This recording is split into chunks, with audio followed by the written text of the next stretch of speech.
Хамтдаа үзэгчтэй маш их баярлалаа. Хөтөлбөр үргэлжлэн хүрч байна. Яг одоо та бүхэндээ зочноо олзуулахад бэлэн болсон байна. За бидний өнөөдрийн зочноор Улсын драмын Эрдмийн театрын зохиолч Баяраа хүрэлцэн ирсэн байна. Сайн байна уу? Өнөөдрийн мэнд хүргэе. Өдрийн мэнд хүргэе.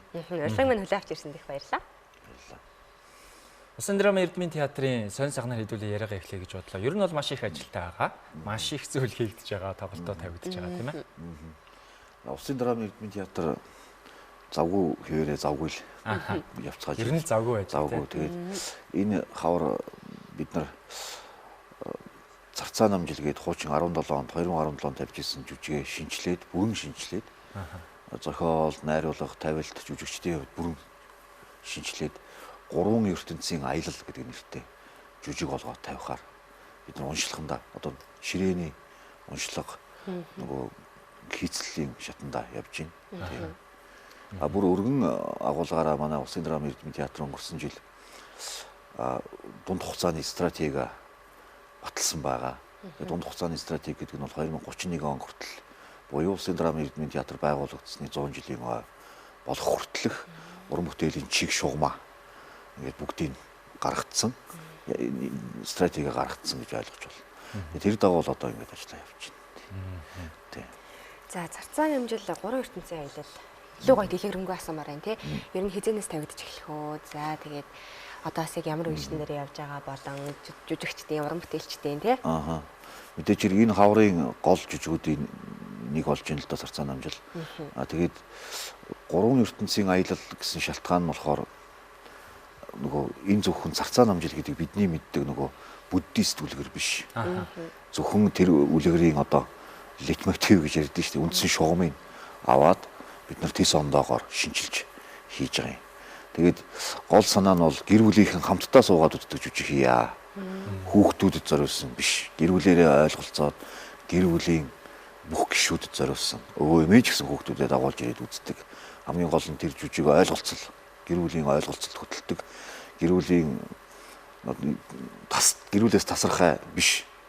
Шууд харилцаанд ингээд орохоор жүжиг хийхээр ажиллаж байгаа юм. Нэгдүгээрт, хоёрдугаарт манай энэ зохиол талаас нь ямар хөгжүүлэлт хийв гэхээр манай Монгол ардын үлгэрүүд бол нэлээд юм бүдүүлэг одоо манай эцэгчүүдийг шүүмжилдэг болсон.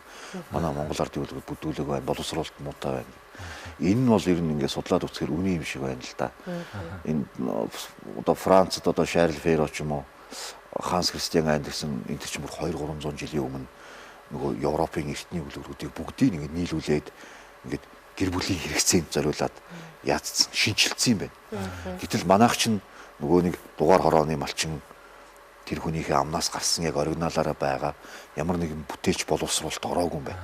Тэгэхээр манайх бол ингээд нэг байгалийн нөгөө эрдэс гэдэг нь шүү дээ. Ингээд байгалийн хүдэр гэдэг шиг үлгэрүүд маань юм зэрлэгээрээ, цэврээрээ байгаа. Тэгэхээр тэдгээр үлгэрийг бид нар яг тэр Андерсентай адилхан Европын 200 жилийн өмнө бичсэн тэр зохиолчтой адилхан шинчилж ингээд хооронд нь нийлүүлж ингээд боловсруулалтанд оруулах хэрэгтэй. Тэгэхээр Зарцаа намжил гэж үжин дотор бол 4 Монгол үлгэр, нэг шин үлгэр жишээлбэл зохиогдсон. Үзэгдэл бүхэн шин үлгэрүүд, шин аяллууд баггүй. Тэгэхээр монголчуудын уламжлалт ухаанд байдаг Тэнгэрийн орон, тэгээ мэдээж хүний ертөнц, тэгээ харанхуйн орон. Энэ хооронд тэр намжил гэж хүүхэд аялаад яаж юу ойлгож байгаа тухай тийм аялал байна тий. Тэг ингээ ороо харахаар Зарцаа намжил гэж танигдахгүй. Эн чи юу вэ? Шин үлгэрүүд хизээ нэгэн цагт сонссон мотивууд ингээ гараад ирнэ тий. Яг нэг тийм Зарцаа намжлын яг тэр юу бол байхгүй байна шүү дээ. Мэдээж шугам байгаа. Гэхдээ хүүхдүүдийн нөгөө хөвссөн тэр нөгөө уйдсан сэтгэлгээнд нь арай өөрөөр хийх стайл гэж бодож байгаа тий. За хэднээс эхэлж үзэх боломжтой юм? За бид нар бол 6 сарын сүүлийн 7 хоногоос эхлэх бишээ 5 сарын сүүлийн 7 хоногоос эхлэх бодолтой байна. 5 нь одоо тиктэмэн дээр тавигдсан байна. 5 сарын сүүлээр тавигдаж эхэлнэ. Тэгээд ер нь одоо орчин үеийн хүүхдийн жүжиг гэхээр одоо зөвхөн хүүхдэд зориулахаа болцсон. Ер нь бол хүүхдэд зориулсан агуулга гэдэг зөвхөн хүүхдийн гэдэг нэг тийм хөөрхөн зүйл байгаа болцсон. Тийм. Одоо жишээл бүгжний эзэн кино гэхэд хүүхдэд зориулсан кино гэхүү, том хүн зориулсан кино гэхүү чинь бүх насныхан зориулсан тийм шүү. Тэр агуулгыг хамгийн гол нь барьж байгаа. Тэхийн тулд эн чинь бас хэцүү байд юм байна. График хийцлэлүүд хийх хэрэгтэй. Тайзыг бол зөвхөн тэр тайзан дээр байлгахгүй. Тайз амьлах хэрэгтэй. Дэлгэц, дуу, шуум зөвхөн жүжигчний одоо энэ биеийн тоглолтод хандах биш, хувцсанд хандах биш. Дэлгэц, дуу, шуум ялангуяа орчин үеийн график хийцлүүд чинь ингээд 3D ертөнцийг ингээд байгуулж болж штэ. Дэлхийд даяар тийм байгаа. Тэр ололтуудыг Улсын драмын эрдмийн театрын бол төв театрын хувьд тайзан дээр хийя. Энэ хүүхдэд ийм шинэ ертөнц байгуулж өгөө. Тэр нь Монгол ардын үлгэрийн байгийн хаан нэгтгээс авсан франчайз биш. Бид нар өөрсдөө франчайз хийж болно гэсэн үг тийм. Тэгвэл бүр сонирхол татах юм шүү дээ. Тийм. Тэр чинь яг тэр хүүхд залуучууд бол бүр их хөрцөн ирж үзэх сонирхлын татж байна тий. Тийм л одоо тэр нь бол яг одоо Улсын драмын эрдмийн театрын анхдагч манайх бол өмнө яг тиймэрхүү иймэрхүү төрлийн эрэлхийлүү зөндөл хийжсэн л да. Жишээлбэл одоо уучлаарай та дугаар андуурч ч юм уу. Манай түүхэн жүжигүүд дээр сүүлийн Тэнгэрийн хүү жүжиг дээр ч гэсэн одоо Тэнгэрийн хүү сая өнгөрсөн жилийн Митэн буюу Унгарийн олон улсын театрын фестивалыг нээсэн ш Тэнгэрийн хүү жүжиг. Тэгээд Норматор найруулагчийн тэр жүжигийн ихэнх шинжилсэн хийцлүүд бол юм график ашигласан хийцлүүд байсан. Сая өгүүлэгдсэн хайр дээр бас энэ юунуудыг график ажлуудаа бас оруулж үзсэн. Тэгээ одоо царцаа намжилт дээр бол хүүхдэд шинэ ертөнц бүтээж өгөх зорилготой тусгай график баг гарцсан ажиллаж байгаа. Тэгээ одоо ингэ найруулагч маань өнөөдөр ирэх ёстойс амжсангүй. Найруулагч ямар ажилдаа байгаа гэхээр зохиол дээр график зохиол шинээр бичигдэж байгаа. Тэр чинь ийм тустай юу байд юм үш шаттай. Текстэн зохиол гараад уншлаганд явж байхад дэрэгдэн тэр график зориулсан зохиол шинээр бичигддэг. Тиймэрхүү л ажилтай. Маш их ажилтай. Тийм байна. Таны хувьд бас зохиол дээр хизэнээс эхэлж ажиллав. Одоо яриг сонсоход ер нь цаашдаа энэ хүүхдэд зориулсан зүйлс дахин ингэ шинээр гоё одоо тий үлгэрүүд маань бас шинжлэхдэх юм шиг санагдлаа л да. Тийм би 17 онд анх энэ яамны захиалгаар гарсан юм төсөл байсан. Тэгээ энэ найруулагч Улсын драмын эрдмийн театрын уран сайхны өдрөдөг Шишиг Заяатай хамтраад 17 онд анх үлгэрийн хувилбараар царцаа намжлыг анх хийсэн. Тэр маань нэлээд Монгол ардын үлгэрлэг шинжтэй тийм байсан. Тэгээ одоо болохоор нааш татч авчирч байгаа нь бол нөгөө үлгэрээс нь холдуулаад харилцаар оруулж байгаа. Харилцаалаг болоо. Тэгэхээр энэ зохиол ингээд эхлээд бид нар царцаа намжлыг шинжилж тавья гэдээ ярьж байхдаа зохиолын баг сага өөрчлөлийгээ бодож байгаа ингээд яг ингээд задрагаанд ороод ирэхэд 17 оноос хойш одоо бараг хэдэн жил 9 жил өнгөрсөн байхад тэр үеийн сэтгүүч өөрлөсөн байна. Тэгээд одоо биднүүсийн технологийн боломж хүмүүсийн хүлээлт тийс ондоо болсон. Тий. Тэгэхээр тэрэн зориулаад зохиолыг шинээр бичих, найруулгыг шинээр хийх шаардлага гарч байгаа юм. Тий. Цаашид мэдээж хэрэг хүүхдийн чиглэлээр энэ чиглэлээр ажиллах сонирхол байлгүй байх юм. Манайхан ирэх жил бид Улсын драмын эрдмийн театраас дунд хугацааны стратеги зааснаар сэтгүүлсэн жүжигийн жил гэдэг жил зарлагдж байгаа. Энд бол дэлхийн сонгодог бүтээлүүд, сонгодог хүүрнэлүүд, мөн сонгодог жүжигүүдийг одоо шинжилэн тавих. За мөн Монголынхоо сонгодгуудыг Монголын хөрсөн дээрээ тавих ийм ажил орно. За энэ дээр бол царцаа намжлал бол энэ дээр эхлэл болоо явж байгаа. Цаашид бол том нэрс. Одоо том нэрс одоо энэ ярд цоолттой байгаа. Захаас нь одоо дэлгэтэл одоо найруулагч Наранбаатарын одоо 13 жилийн турш судалж байгаа Үнний хаан Будда гэдэг төсөл одоо үндсэндээ зохиол боловсруулалтын шатанда явж байна. За тэгээд бид одоо энэ томоохон хэмжээний төслүүдийг хийж байгаа учраас үүндээ зориулаад театрынхаа юуг төрчтөн сольсон одоо суудлын модлын тэр бүгдийг одоо Eco Construction компани тусалцаатайгаар Эрдэнэ твсийн тусалцаатайгаар бүх хийж юугаа сольсон. Одоо хивс-мивсээ бүгдийг сольсон. За өнгөрсөн 100 тэгээд орчин үеийн стандарт хангасан гэрэлтүүлгээр театрыг бас шинжилсэн. Тэгээд энэ өгүүлэгдсэн хайр жүжигийн үзэгчд бол одоо санах бах. Өгүүлэгдсэн хайр жүжигийн хийцлэл, гэрлийн найруулгын хийцлэл их баялаг болсон. Ягаад гэхээр театр гэрлийн чадамж сайжирсан. Тэгээд тийм учраас тиймтэй холбоотой байна. Тийм л ажил байна. Ер нь 3 ертөнцийн аялал энэ хүү жүжигийн найруулагчаар ямар хүмүүс ажиллаж байна. За ер нь арын баг за жүжигчтэй бүрэлдэхүүн ер нь бол Улсын драмын эрдмийн театр бол бас яг хүний нөөцийн тал дээр ч гэдэг юм уу залуу уран бүтээлчдийг бас нэлээд илсүүлсэн шалгаруулж авсан юм зүйлсүүд бас байгаад байгаа тий.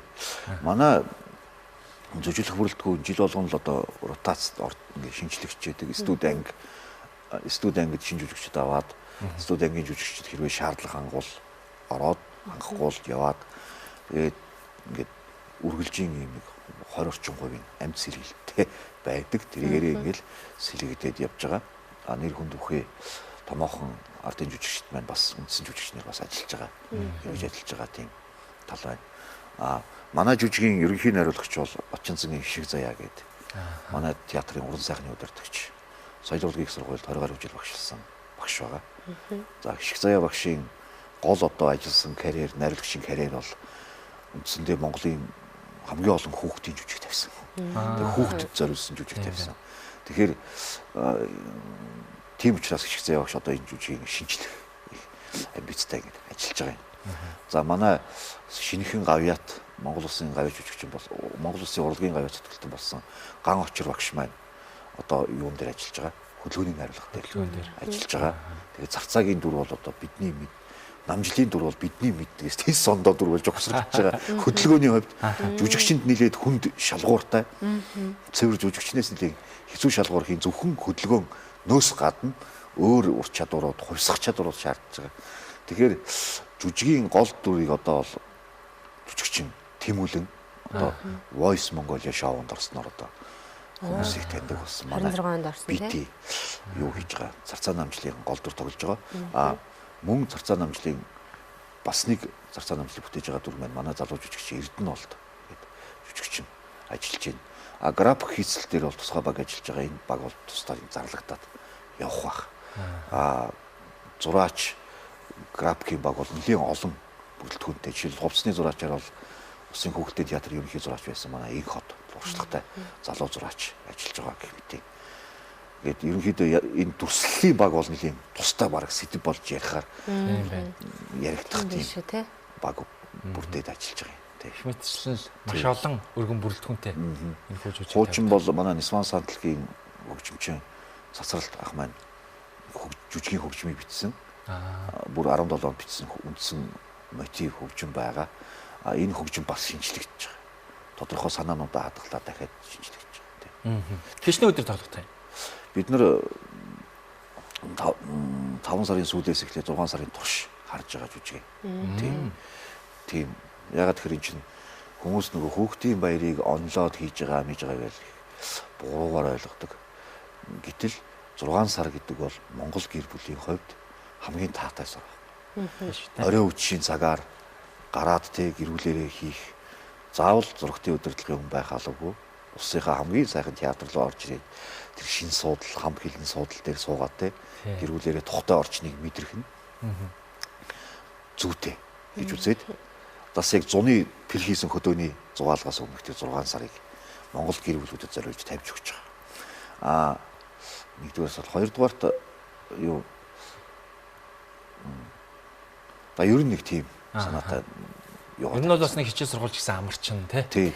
Яг гэр бүлэрээ бас нэг зуны орой яг юу хийхээ мэдэхгүй бас нэг тийм үе байдаг шүү тий. Тэгээ бас зөвхөн хүүхдүүдээ үзүүлээд за ороод үзэх биш хамтаа гоё ороод үзэх ийм гоё. Тэгээд ер нь бол бас энийг бодолцоод сүүлийн үеийн эдийн засгийн асуудлыг бодолцоод театрын нийгмийн хариуцлага гэдэг үүднээс билетийг бол маш боломжийн хэмжээнд зориуд бодлогоор тавьж өгсөн. Одоо тикетийн ороод харахад бол ихэнх үзүүрээс маш боломжийн үнэтэй тийм билет байгаа. Энэ юу вэ гэхээр энэ гэр бүлийн жүжиг гэдэгтэй холбоотой. Гэр бүлээр ингээд жишээлбэл зөвхөн хүүхдтэй үзүүлээд нэлээд үнэтэй билет байлаа гэхэд зөвхөн хүүхдтэй үзүүлчихэд гадна зогсож үлдэх ч юм уу те.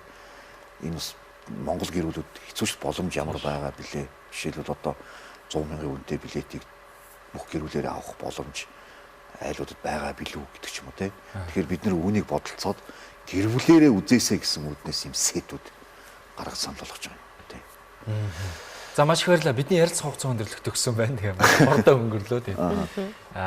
Мэдээж графикийн дагуу төлөвлөгөөний дагуу ажлууд хийгдэж байгаа. Улсын драмын эрдмийн театр. За тэгээд одоо бол яг ийм Царцааны амжил 3 ертөнцийн аялал хэмээх жүжиг тавигдах гэж байна. За тэгээд дараагийн бас жүжигүүд бол тоглолтууд бол тавигдах байх гэж бодож байна. Тэгээд та бүгдийнхээ бас ажилд өндөр амжилт хүсье. Баярлалаа.